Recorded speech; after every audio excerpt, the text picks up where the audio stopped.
Hello बच्चों, नई सुबह का नया आगाज़ लेकर आज मैं आपके सामने उपस्थित हुई हूँ और क्या कराने वाली हूँ ये आपको स्वयं को पहचानना है। मैं एक छोटा सा वीडियो दिखाऊंगी और उसके बाद आप समझ जाएंगे कि मैं कौन से टॉपिक का रिवीज़न ले रही हूँ।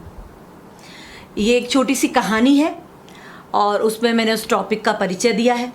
वीडियो देखने से पहले आप सभी से एक छोटी सी बात कहती हूँ कि आपके यदि कोई छोटे भाई बहन आपके घर में हों तो प्लीज़ उनको भी ये कहानी अवश्य दिखाओ, क्योंकि अभी से वो देखेंगे तो समझेंगे कि हम क्या पढ़ने जा रहे हैं और धीरे धीरे आखिरकार उनको भी आगे इसी टॉपिक को पढ़ना है। तो चलिए देखते हैं ये एक छोटा सा एंटरटेनिंग वीडियो। तो बच्चों, देखा आपने वीडियो, मज़ा आया देखने में और आप समझ गए कि मैं कौन सा दोहरान कार्य ले रही हूँ। जी हाँ, विलोम शब्द।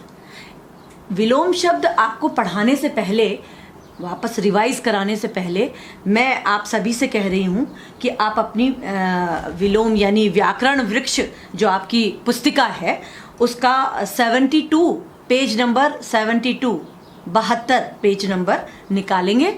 मैं एक बार आपको वो सारे विलोम शब्द इस बुक में टिक कराना चाहती हूँ ताकि आपके पास कभी भी आपको कुछ समझ नहीं आ रहा है, कोई वर्ड रह गया है, नहीं आपको दिखता है, नहीं लिख पाए, तो आप इसमें से आराम से उसको अपनी कॉपी में उतार सकते हैं। तो चलिए शुरू करते हैं हम विलोम शब्द। देखिए, विलोम शब्द में यहाँ पे आपने रोज दी हुई हैं, पहला रो, दूसरा रो, तीसरा रो और चौथा रो। 4 रो में हमारे पास विलोम शब्द हैं। हम आपको 30 विलोम शब्द में टिक कराएंगे। ध्यान रखेंगे संख्या 30 आनी चाहिए, गलत नहीं सुनेंगे, वर्ड को सुनेंगे और टिक लगाएंगे। तो आइए पहली रो से मैं शुरू कर रही हूँ। अतिवृष्टि। देखिएगा, पहला, दूसरा, तीसरा, चौथा, पांचवा, छठा वर्ड है अतिवृष्टि, जिसका आंसर है अनावृष्टि। उसी के नीचे भिज्ञ, अनभिज्ञ। आश्रित, निराश्रित। एक एक छोड़ के आ रहे हैं, देखिएगा। आंतरिक, बाह्य। आदि, अंत। फिर एक छोड़ के आया है आरोह, अवरोह। आलस्य, स्फूर्ति। आप लगाते जा रहे हैं ना टिक, मेरे साथ साथ लगाते जाइए। वृद्धि, हास। विरोध, समर्थन।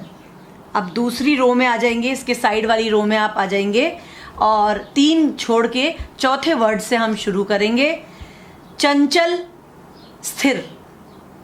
फिर हम 5 वर्ड्स को छोड़ के आगे वर्ड्स पे टिक लगाएंगे। गद्य, पद्य। फिर हम करीब 6 वर्ड्स छोड़ेंगे और कृत्रिम वर्ड को टिक लगाएंगे। कृत्रिम, नैसर्गिक।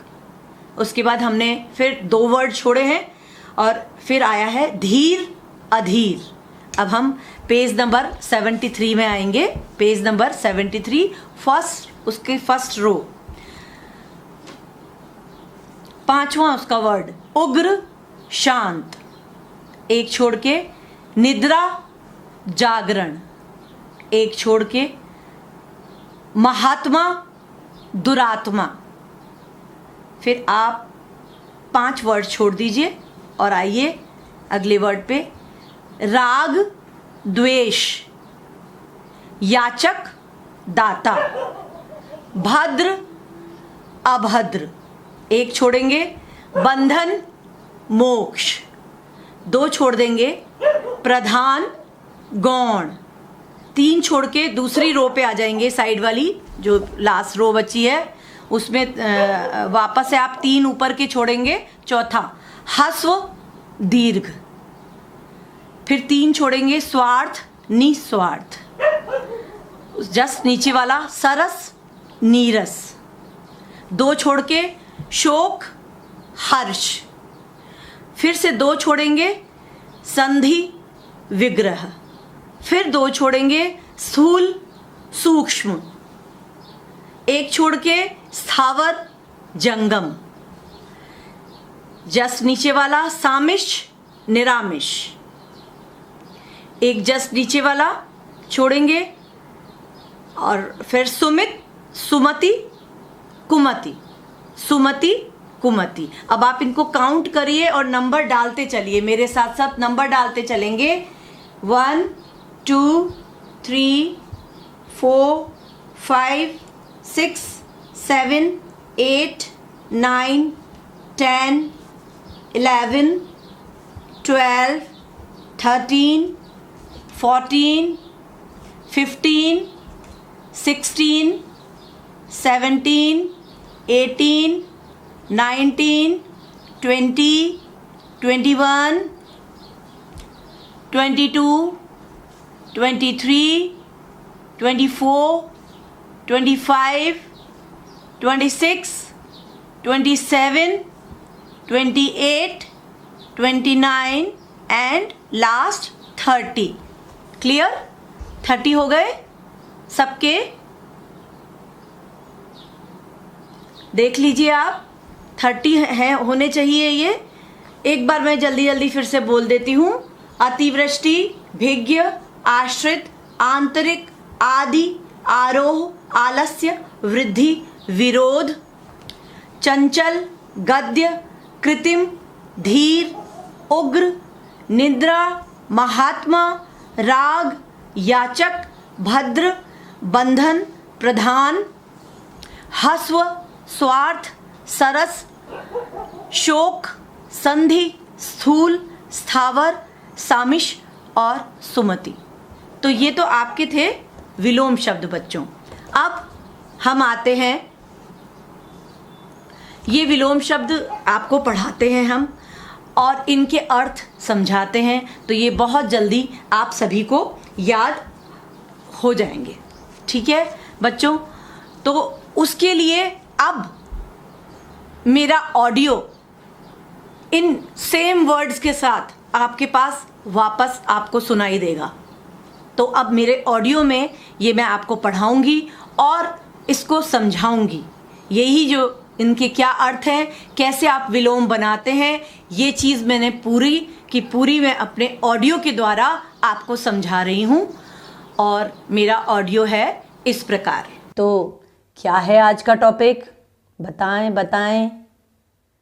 जी हाँ, बिल्कुल ठीक, विलोम शब्द यानी उल्टा या विपरीत अर्थ देने वाले शब्द। इसीलिए इन्हें विपरीतार्थक शब्द भी कहते हैं। अभी जो वीडियो आपने देखा वो केवल आपका इंटरेस्ट डेवलप करने के लिए ही था। ये सारे के सारे विलोम शब्द आप अच्छी तरह से जानते हैं। भाई अब आप लोग आ गए हैं कक्षा 7 में, तो शब्द भंडार को और अधिक भी तो बढ़ाना है, मतलब नए नए शब्द भी तो सीखने हैं ना। आज जो शब्द मैं आपको सिखाने जा रही हूं वो सर्वथा आपके लिए नए होंगे, पर डोंट वरी, मैं आपको सभी शब्दों के अर्थ या वाक्य प्रयोग करके उन नए शब्दों को आपको झटपट याद करवा दूंगी। बस आपको मेरा एक एक शब्द बड़े ध्यान से सुनना है, वो समझना भी है। फिर मैं आप सभी को आपकी नवीन व्याकरण पुस्तिका से ही पाठन सामग्री उपलब्ध कराऊंगी, जो कि आपको याद करनी है। मेरे द्वारा भेजे गए ये 30 शब्द, ध्यान रहे 30 वर्ड्स, जो कि मैं अभी आपको सिखाऊंगी। आपको वो सभी शब्द याद भी करने हैं और अभ्यास पुस्तिका में उनको लिखना भी है। तो आइए सीखते हैं कुछ नए विलोम शब्द, उनके अर्थों व प्रयोगों के साथ। बच्चों, इस सूची में पहला शब्द है अतिवृष्टि। क्या शब्द है? अतिवृष्टि। अतिवृष्टि का अर्थ है बच्चों आंधी तूफान की स्थिति, या जब कभी बादल फटने के साथ साथ तेज बारिश होने के कारण ओले पड़ने लगते हैं, वो और स्थिति कंट्रोल से बाहर हो जाती है। यही स्थिति अतिवृष्टि कहलाती है। इसका विलोम यानी विपरीत होता है अनावृष्टि। इसका विलोम होता है अनावृष्टि। अनावृष्टि का मतलब होता है सूखा पड़ना, पानी की कमी हो जाना। अतिवृष्टि में बहुत ज्यादा पानी हो जाता है और अनावृष्टि में सूखा पड़ने की स्थिति हो जाती है, जिसको हम अकाल पड़ना भी कहते हैं। दूसरा शब्द है हमारा भिज्ञ। भिज्ञ का मतलब होता है जानकार और उसका विलोम होता है अनभिज्ञ, जिसे किसी भी प्रकार की जानकारी नहीं है, वह होता है अनभिज्ञ। तीसरा शब्द आश्रित। आश्रित डिपेंडेंट होना, निराश्रित जब आप किसी के ऊपर आश्रित नहीं रहते। इसको यूं समझिए कि इस समय बच्चों आप सभी अपने मम्मी पापा के ऊपर आश्रित हैं, वो आपका पालन पोषण करते हैं, ठीक है।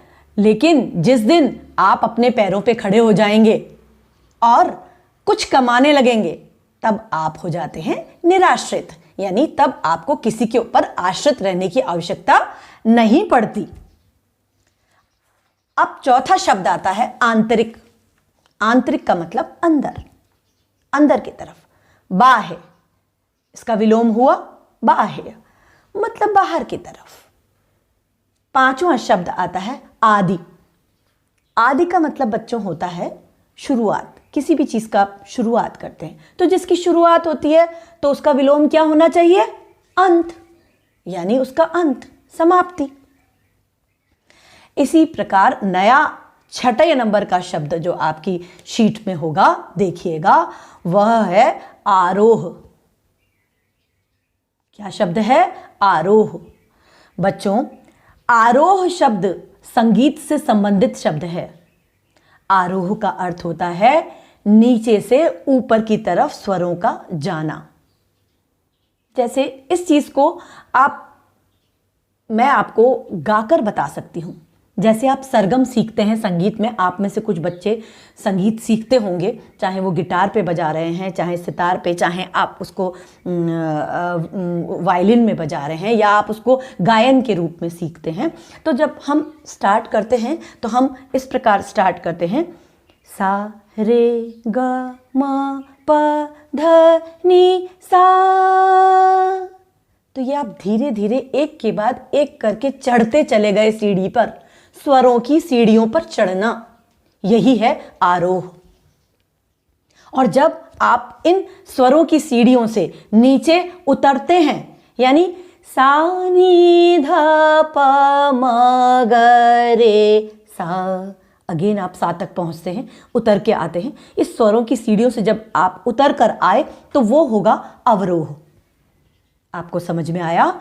आरोह मतलब स्वरों का ऊपर चढ़ना, अवरोह मतलब उसी के स्वरों के द्वारा वापस नीचे आना, यानी सा रे ग म प ध नि सा, ये हुआ आरोह। सा नी ध प म ग रे सा, ये हुआ अवरोह। चलिए अब आगे के शब्द की तरफ चलते हैं। आलस्य। आलस्य मतलब जो आप आलसीपंती दिखाते हैं ना, कभी कभी मम्मा आपको बोलती हैं कि बेटा पढ़ लो, नहीं मम्मी अभी नहीं, अभी मैं ये खेल रहा हूँ या मैं सो रहा हूँ, मुझे अभी और सोने दो। ये जो आलस्य करते हैं, आलसी व्यक्ति कभी भी तरक्की नहीं कर सकता। आलस्य का हम यहां विलोम देते हैं स्फूर्ति। आलस्य कौन से बच्चों में होता है? जो जंक फूड ज्यादा खाते हैं, पता है आपको? तो हमें जंक फूड नहीं खाना, हमको कैसा व्यक्ति बनना है? स्फूर्ति वाला। आलस्य का विलोम स्फूर्ति। आठवां शब्द है आपका वृद्धि। वृद्धि किसी भी तरह की बढ़ोतरी, बढ़ोतरी होना, बढ़ना किसी चीज का। और इसका बिल्कुल उल्टा क्या होगा? हास। हास मतलब खत्म, समाप्त हो जाना। तो वृद्धि का विलोम हुआ हास। नवा शब्द पे आते हैं। नवा शब्द है विरोध। आप लोग सब विरोध से परिचित हैं।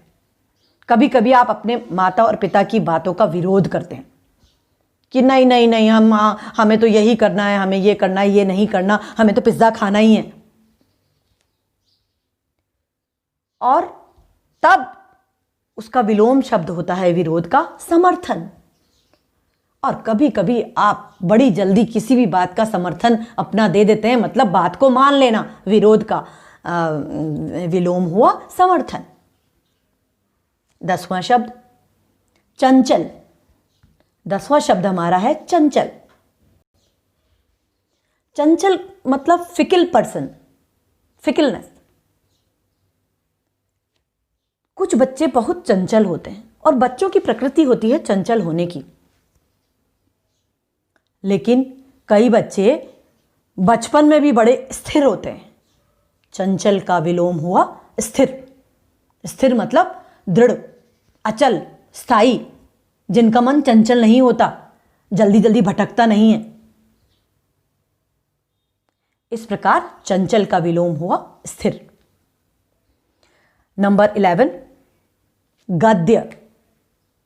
गद्य का विलोम होता है पद्य। पहले तो हम गद्य को समझते हैं। गद्य प्रोज यानी सुंदर साहित्य, जैसे निबंध पढ़ते हैं आप, कहानी पढ़ते हैं, रिपोर्ट्स पढ़ते हैं, रिपोर्टाज पढ़ते हैं, नाटक पढ़ते हैं। ये जिस शैली में लिखा जाता है, जिस विधा में लिखा जाता है, वो गद्य कहलाती है बच्चों। वो गद्य कहलाती है, नॉट गद्य, इट्स अ गद्य। ओके, गद्य कहलाती है। और जब कभी आप अपनी हिंदी पाठ्य पुस्तक में कविताएं आदि भी पढ़ते होंगे, तो जब आप कोई कविता पढ़ते हैं तो वो गद्य, वो लिखने की कौन सी विधा हुई? पद्य हुआ। वो पद्य कहलाते हैं। पद्य के अंतर्गत कविता लेखन, पाठन आदि आता है। समझ में आया आपको? अब आगे चलते हैं हम। नंबर 12 कृत्रिम। कृत्रिम क्या है बच्चों? कृत्रिम का अगर शाब्दिक अर्थ निकालें तो वो होता है बनावटी। हम उसको कह सकते हैं बनावटी। और इसका विलोम कृत्रिम का होता है नैसर्गिक या प्राकृतिक। ध्यान दीजिए, ये वर्ड आपके लिए नया है, नैसर्गिक और प्राकृतिक। नैसर्गिक और प्राकृतिक दोनों ही, या तो उसको नैसर्गिक कहेंगे या आप इसका आंसर देंगे प्राकृतिक। जो प्रकृति से जुड़ा हुआ है, जो हमने और आपने नहीं बनाया, जैसे हवा, सूरज, चांद, सितारे, पहाड़, ये सब हमने नहीं बनाया। ये सारी चीजें क्या हैं? नैसर्गिक हैं, कृत्रिम नहीं है, बनावटी नहीं है। कृत्रिम वो चीज होती है बच्चों, जब जो चीज मनुष्यों द्वारा बनाई जाती है। हम कृत्रिम बारिश करते हैं, कृत्रिम वर्षा करते हैं, जो कि आप मूवीज में देखते हैं, फिल्मों में देखते हैं। लेकिन जब सूरज की जो लाइट होती है वो प्राकृतिक होती है, और हम उसको, सूरज की लाइट पृथ्वी पर जनरेट करते हैं, बनाते हैं, कृत्रिम तरीके से बनाते हैं। तो कृत्रिम और प्राकृतिक का अर्थ अब आपको समझ में आ गया होगा। नंबर 13 है धीर। धीर, इसका विलोम होता है अधीर। धीर का मतलब होता है जिसके अंदर धीरज है, धैर्य है, पेशेंस है, वो धीर है। और अधीर का मतलब जिसमें पेशेंस और धीर नहीं है। इसमें अ लगा है, उपसर्ग का प्रयोग किया गया है। धीर के आगे उपसर्ग का प्रयोग किया गया है। उस अ का मतलब होता है बिना। बिना धीर के अधीर, जिसमें धीरज नहीं है। नंबर 14 उग्र। उग्र शब्द बच्चों उग्रता से बना है। कई बच्चे बहुत उग्र होते हैं, बहुत जल्दी से गुस्सा आने वाला होता है उनको, बहुत जल्दी गुस्सा आ जाता है उनको, है ना। और कई बच्चे होते हैं बिल्कुल शांत, यानी उग्र का विलोम क्या हुआ? शांत। ठीक है। आतंकवादियों को हम उग्रता की श्रेणी में रखेंगे, और जो महर्षि और विद्वान लोग होते हैं उनको हम शांत की श्रेणी में रखेंगे। समझ रहे हैं आप मेरी बात? चलिए अब आगे चलते हैं। निद्रा। निद्रा, आगे का वर्ड है हमारा निद्रा। निद्रा मतलब सोना, और इसका विलोम तो आप जानते ही हैं, जागरण यानी जागना। सोने का विलोम क्या होता है बच्चों? जागरण, निद्रा का आपने बुलाया जागरण। ठीक है, आपको समझ में आया ये चीज। तो आगे चलते हैं हम, राग और द्वेष। ये वर्ड है राग, राग का विलोम होता है द्वेष। राग प्रेम स्नेह, द्वेष किसी से झगड़ा, लड़ाई झगड़ा, जलन की भावना रखना, गलत भावना रखना, द्वेष। 17 नंबर, याचक। याचक क्या है ये? याचक, याचक का मतलब होता है मांगने वाला। भिक्षुक भी हो सकता है, मांगता है, वो जो मांग रहा है वो याचक है। बच्चों, जब हम भगवान से कुछ मांगते हैं, भगवान के आगे हाथ फैलाते हैं, आज कोरोना वायरस से बचने के लिए हम सभी प्रार्थना कर रहे हैं। आपने देखा होगा, उस अपने अपने तरीके से सब लोग प्रार्थना कर रहे हैं। गिरजाघर में फादर अपनी प्रार्थना कर रहे हैं अलग तरह से, हम लोग अपनी तरह से प्रार्थना कर रहे हैं। तो हम सब याचक हैं, मांगने वाले हैं। तो इसका विलोम क्या होगा? दाता। दाता यानी देने वाला। देने वाला कौन होता है? भगवान। समझ में आया आपको याचक शब्द का अर्थ और दाता? याचक मांगने वाला, दाता देने वाला। आगे है नंबर 18, भद्र। भद्र व्यक्ति, जो सज्जन व्यक्ति होते हैं वो भद्र हैं, और अभद्र जो सज्जनता का आवरण ओढ़ते हैं खाली और सज्जनता का व्यवहार नहीं करते, गलत व्यवहार करते हैं, वो अभद्र है। हमें भद्र व्यवहार करना चाहिए, अभद्र नहीं करना चाहिए। ठीक है, अब आते हैं हम नंबर 19 यानी प्रधान। अब ये शब्द है प्रधान। प्रधान का मतलब होता है मुख्य, है ना, और इसका विलोम होता है गौण। गौण मतलब कुछ नहीं, तो छोटा सा, कुछ भी नहीं। नंबर 20, बंधन। बंधन का विलोम होता है मोक्ष। बंधन का विलोम होता है मोक्ष। बंधन मतलब जकड़ा हुआ, जो किसी की कैद में, कुछ कैद है जो वो व्यक्ति, वो बंधन में है, और जब उसको मोक्ष मिलता है यानी उसको फ्रीडम, लिबरेशन, मुक्ति मिल जाती है, वो होता है मोक्ष। इसी प्रकार 21 नंबर है हस्व और दीर्घ। बच्चों, हस्व का विलोम होता है दीर्घ। ये हस्व शब्द आपके लिए इसीलिए लिया गया है क्योंकि आप जब शब्दों का निर्माण, शब्द की रचना, शब्द के बारे में पढ़ते हैं, जब वर्ण के बारे में पढ़ते हैं, तो आपके हस्व व दीर्घ शब्द आते हैं। बच्चों, हस्व शब्द का अर्थ समझिए। हस्व स्वर जो होता है वो उसको बोलने में बहुत कम समय लगता है, इसलिए उनको हस्व कहा गया है। हस्व मतलब कम समय लगने वाला स्वर। अ, इ, उ व री। री से ऋषि। इन स्वरों को बोलने में कम समय लगता है, इसलिए ये हस्व स्वर कहलाते हैं। और इसका विलोम होता है यानी उल्टा होता है यानी विपरीत होता है दीर्घ। दीर्घ का मतलब, जैसे कि पता चला आपको, दीर्घ का मतलब जो लंबे बोले जाते हैं, थोड़ा सा बोलने में समय लगता है जिनको, जैसे आ, ई, ऊ, बड़े वाले। अ आपका हस्व में आ गया। ई दीर्घ, इ हस्व, ई दीर्घ। इस प्रकार हस्व व दीर्घ स्वर होते हैं। 22 नंबर 22, सरस और नीरस। सरस मतलब जो रस से भरा हो, इसीलिए आप दूध पीते होंगे और सरस की डेयरी होती है। सरस, उस रस का क्या अर्थ है? जिसमें रस ही रस है। और नीरस जिसमें बिल्कुल रस नहीं है। सरस और नीरस। 23 संधि। संधि का विलोम होता है विग्रह। बच्चों, ये संधि शब्द भी आपके कोर्स में इसीलिए डाला गया है क्योंकि आपको संधि विच्छेद करना, संधि को विग्रह करना, संधि बनाना, ये सब सिखाया जाएगा और सिखाया गया है। तो इसीलिए आप गलती ना करें, इसलिए आप समझें कि संधि क्या है और विग्रह क्या है। संधि का मतलब होता है शब्दों को जोड़ना, किसी को जोड़ना, और विग्रह का मतलब होता है उनको अलग करना। अब देखिए, जैसे एक शब्द है हिमालय, मैंने इसमें दो शब्द मिलाए हैं, यानी दो शब्दों की संधि करी है, हिम प्लस आलय। जब मैंने इसको मिला दिया यानी उसकी संधि कर दी तो वह हिमालय बना, लेकिन जब मैंने उसका विग्रह करा यानी उसको अलग करा तो हिम अलग हो गया और आलय अलग हो गया।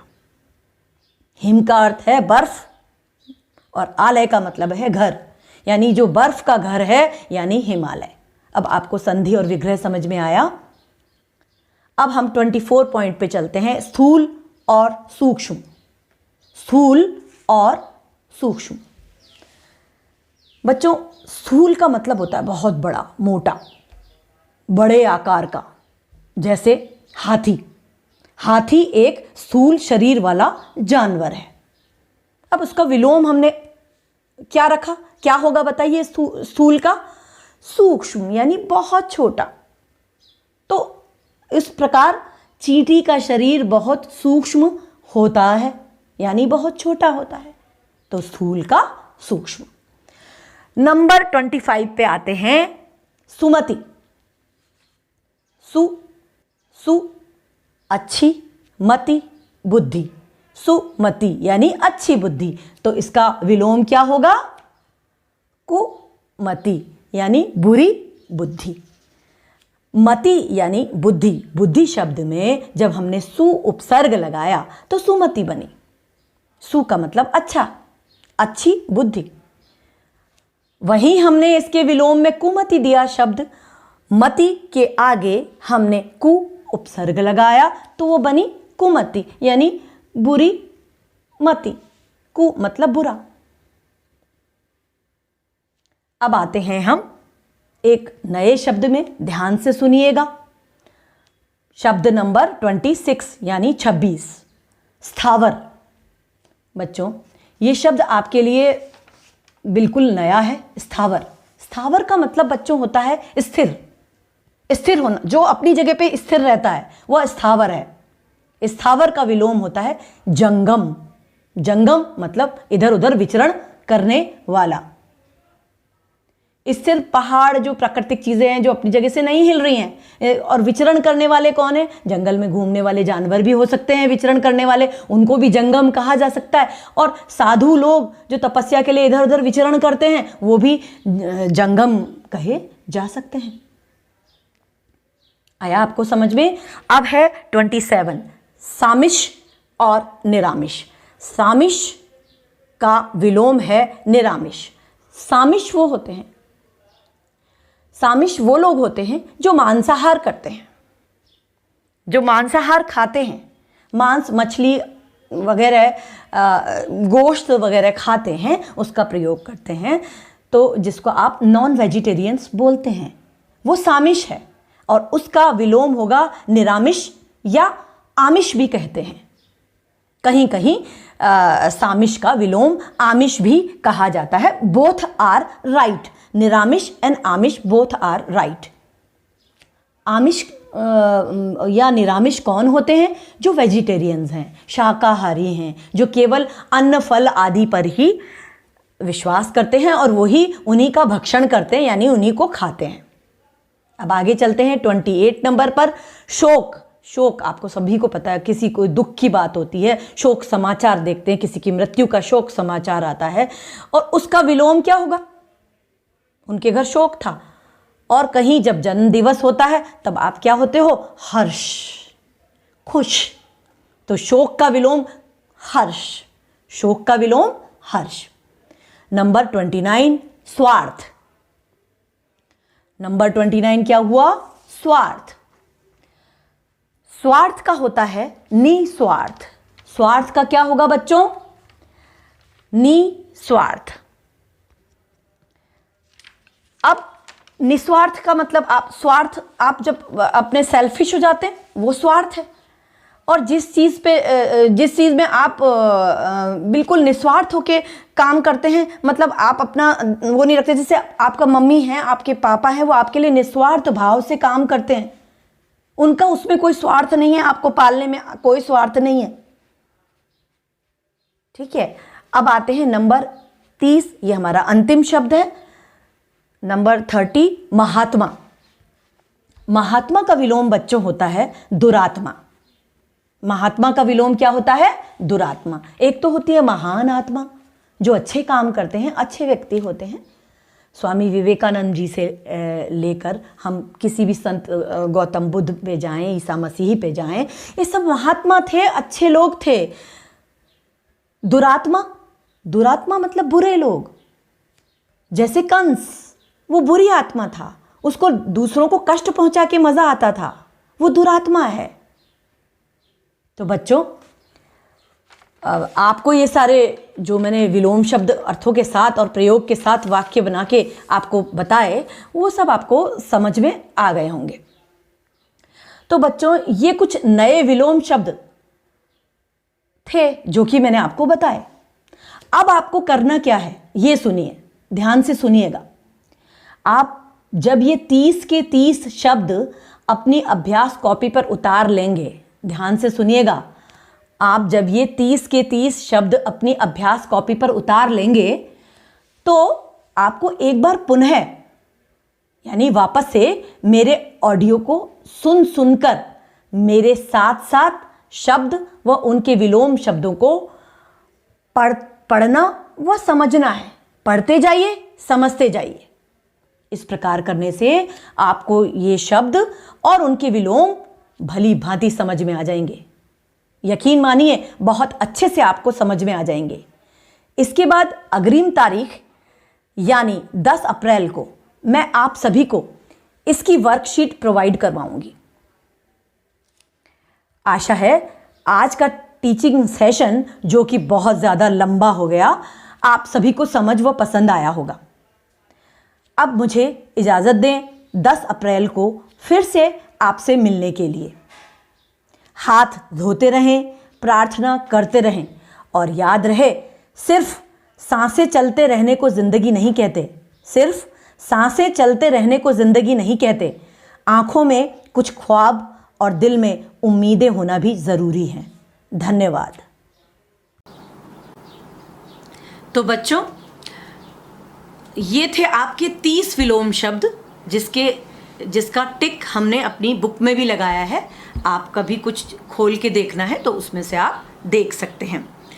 और ये सारे के सारे 30 के 30 वर्ड आपको अपनी कॉम्प कॉपी यानी व्याकरण कॉपी में करने हैं, जैसा कि मैंने पहले बताया था। मैं फिर से दोहरा रही हूँ, और ये दोहरान क्यों कर रही हूँ, इसका कारण है बच्चों, क्योंकि कुछ बच्चों ने ये काम अभी तक नहीं किया है पूर्ण। इसके अलावा कुछ नए बच्चों ने एडमिशन लिया है, तो उन नए बच्चों के पास भी हमारा ये मटेरियल नहीं पहुंचा है। तो अब ये सारा मटेरियल हम अपने ऐप में डालेंगे, जहां से आपको जब भी ज़रूरत हो तब आप ये अपने वर्ड्स देखकर, मैम ने क्या पढ़ाया है, कितना पढ़ाया है, कैसे पढ़ाया है, आप कभी भी खोलकर उसको पढ़ सकते हैं। इसी के कारण हमने ये दोहरान कार्य आप लोगों की सुविधा के लिए बनाया है। आशा करती हूँ ये विलोम शब्द आपको अच्छे से समझ आ गए होंगे। तो बच्चों, अब खुश रहिए, इसी तरह मन लगाकर पढ़ाई करते रहिए। आज के लिए बस इतना ही काफ़ी। एक बात और कह देती हूँ कि सुख दुख तो अतिथि हैं। मैंने पहले भी शायद ये कोटेशन बोली थी कि सुख दुख तो अतिथि हैं, बारी बारी से आएंगे। कभी सुख तो कभी दुख, बारी बारी से आएंगे, चले जाएंगे। यदि वे नहीं आएंगे तो हम अनुभव कहाँ से पाएंगे? कुछ हमें पाने के लिए कुछ सुख होना पड़ता है। धन्यवाद।